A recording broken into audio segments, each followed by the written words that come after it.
lots of aspects to critical thinking. One of the most important involves logical fallacies. These are the ways in which people depart from two logical principles: validity and soundness.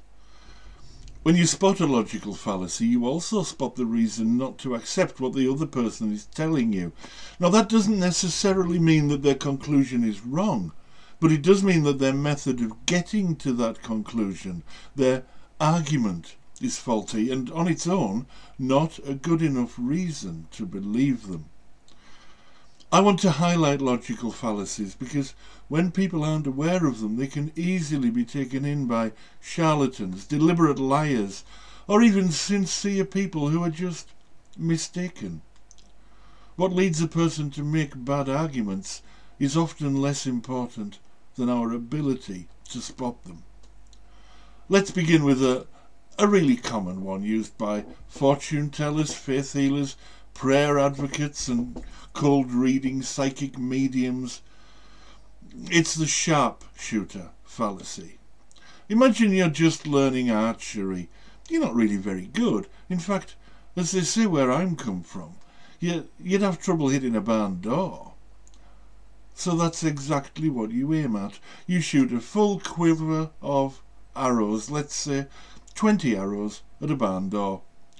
3 of them miss it altogether, 7 manage to hit the barn but not the door, and 10 do hit the barn door but not in any sort of ordered pattern, except for 3 of the 10.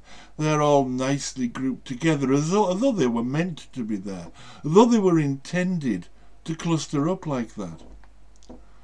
So you take out all of the other arrows from the barn and draw a target around just those 3. Now you have 3 hits, 3 bullseyes no less.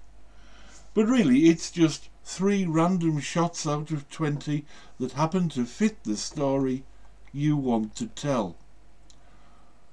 Cherry picking, in other words. Watch out for this. It's a common tactic of fortune tellers and mediums. They encourage you to forget the misses and concentrate only upon the hits. People who claim biblical prophecies are true do the same thing, along with other fallacious tactics we'll discuss later. The same fallacy is used when people claim that prayer is effective or that God keeps his promises. It's all about counting the hits and ignoring the misses.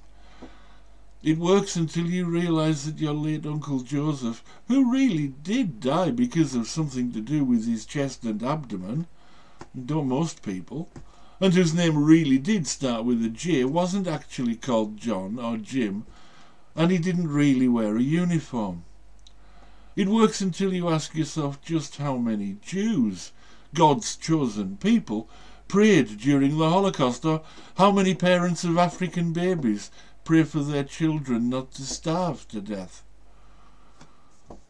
But you're asked to ignore the misses and focus only on the hits. You know, you prayed to get well, and a few days later your head cold was better in time for that shopping trip you had planned. These are all examples of the sharpshooter fallacy, a misleading form of reasoning that really will lead you astray unless you're prepared for it.